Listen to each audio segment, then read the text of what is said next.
Bonjour à tous et c'est un plaisir de vous retrouver après toutes ces fêtes pour une nouvelle série d'émissions de la télévision du Mahon Meir avec nos rabbinim.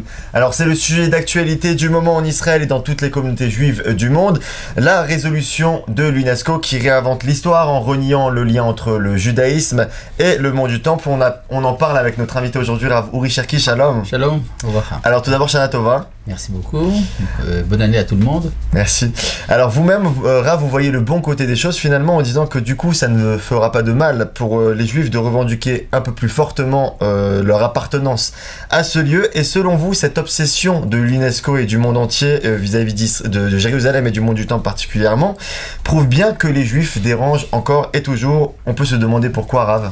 Écoutez, c'est intéressant de voir qu'enfin nous revenons au centre de l'actualité. Pendant quelques mois, on s'imaginait qu'on avait cessé d'être le centre du monde, ce qui nous fait parfois, ce qui touche un peu notre amour-propre.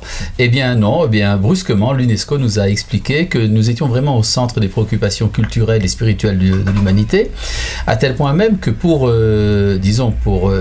faire du mal à Israël, l'Occident était prêt à renoncer à admettre le lien entre Jérusalem et le christianisme. En effet, s'il n'y a pas de Jérusalem juive, il n'y a pas donc d'évangile, il n'y a pas de christianisme. En fait, on peut dire que c'est une sorte de politique suicidaire qu'a fait l'Occident en reniant le lien d'Israël à Jérusalem. On peut se demander pourquoi est-ce que ça en arrive à ce point-là? Eh bien, c'est très simple. Étant donné que nous sommes à un moment de notre histoire où nous sommes appelés à remplir une fonction universelle au niveau culturel, au niveau de l'humanité tout entière, eh bien, c'est le moment où nous invitons une sorte de rivalité et donc de réaction première à cette intuition qu'Israël va remplir un rôle.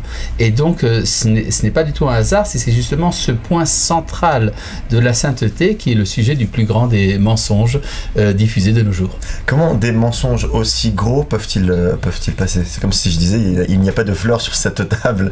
D'abord, c'est tout à fait exact, étant donné que ce sont des fleurs artificielles, oui. Mais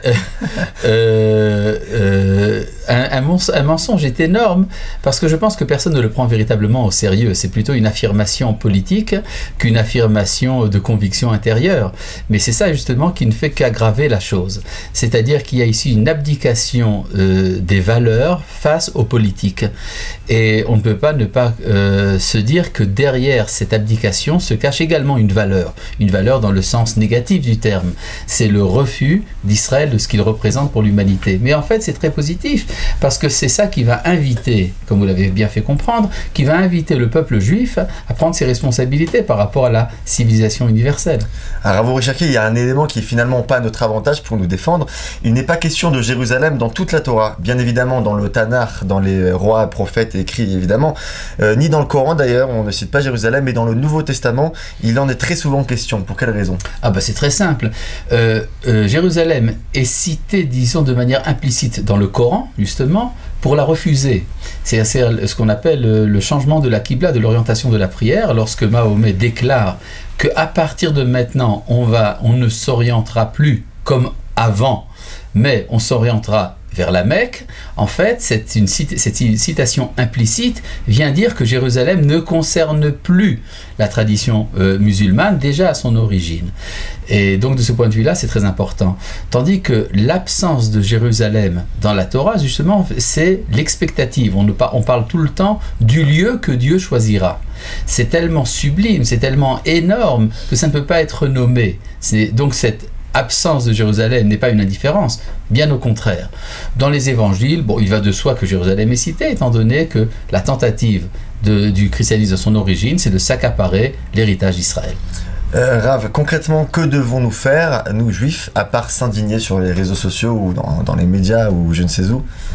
Nous devons tout simplement remplir notre rôle, qui est de savoir que nous sommes le phare de l'humanité au niveau des valeurs, au niveau du contenu aussi bien théologique que spirituel, et nous devons commencer à agir par rapport aux nations. Ce n'est pas pour rien donc plusieurs personnes, dont moi, avons engagé ces dernières années une action de diffusion du noachisme, qui est la doctrine universelle du judaïsme pour les nations. On a un problème quand même de prétention, on pense que c'est un peu prétentieux penser de se penser Disons, lumière. ne pas remplir son rôle est une abdication.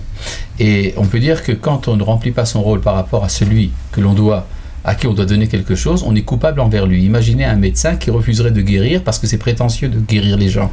Ou bien un enseignant qui ne voudrait pas enseigner parce que il ne peut pas s'accaparer le pouvoir. De même, Israël a une fonction qui lui a été imposée, par l'histoire, qui lui a été imposée par le Créateur du monde, et c'est reconnu volontiers d'ailleurs par les meilleurs esprits de l'humanité. Donc ne pas vouloir remplir ce rôle par excès de modestie, en fait, est une forme de péché. Est-ce un combat de monter sur le mont du Temple, comme plusieurs groupes de personnes le font, pour revendiquer le lieu? Ou est-ce que ça crée justement, les gens disent que ça crée des tensions encore plus Disons que cette question n'est pas véritablement relevante. Elle est disons, le fait même de l'existence du mont du Temple crée cette tension. Que l'on y monte ou que l'on n'y monte pas. On ne peut pas, disons, faire comme si quelque chose n'existait pas. Cette chose existe, elle est importante, elle représente quelque chose pour nous. Sur le plan technique, monter ou ne pas monter, finalement, c'est relativement secondaire. Si déjà il y a un devoir, c'est de construire le Beth Amikdash, or nous n'y sommes pas encore. Donc en fait, tant que la situation reste dans son instabilité spirituelle et culturelle, eh bien, il y aura toujours ce genre de phénomène, de ceux qui montent, de ceux qui ne montent pas, et tout ce qui s'ensuit. Finalement, en rêve, dans la tradition juive, il est connu que 3 lieux ont été acquis au prix fort: le caveau des patriarches à Hebron, le tombeau de Yosef à Shrem, à Naplouse, et le Har HaBayit, donc le mont du Temple à Jérusalem. Quel est le lien entre ces 3 lieux? Eh bien, c'est très simple. En fait, ce sont les 3 centres, les 3 foyers de la spiritualité. L'un qui, disons, parle de la sainteté spirituelle, c'est Hebron. D'autre, la sainteté dans la nature, c'est Shrem. Et vous avez ce lieu de conjonction, si vous voulez, une cheminée qui relie notre monde au monde supérieur, c'est Jérusalem.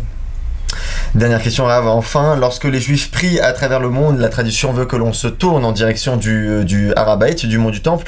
Mais si Dieu est partout et dans chaque endroit de la terre, et si la Shrina est exilée, puisque le Temple n'est pas reconstruit, pourquoi se tourne-t-on vers ce lieu? Eh bien, vous savez qu'on est toujours jugé par rapport à ses expectatives. C'est-à-dire, ce qui définit une personnalité, c'est non pas ce qu'elle fait, mais surtout ce vers quoi elle tend. Et donc cette espérance de la rencontre renouvelée entre le Créateur et sa créature s'exprime justement par cette orientation vers le lieu du temple. Déjà, le roi Salomon, quand il a construit le temple de Jérusalem, dans son introduction, dit « Je sais bien que même le ciel ne peut pas te contenir, et pourtant je t'ai construit un lieu de rencontre. » Ce lieu de rencontre, c'est ce qui nous permet à nous de nous ouvrir à la présence du Créateur. Merci beaucoup Rav Uri Cherki pour toutes ces explications. Merci à vous de nous avoir suivis. Évidemment, vous nous retrouvez sur les réseaux sociaux. Vous nous regardez sur Facebook, sur YouTube ou sur d'autres sites internet, sur notre site internet. Merci beaucoup. Je vous souhaite une excellente journée. À très bientôt. Alors.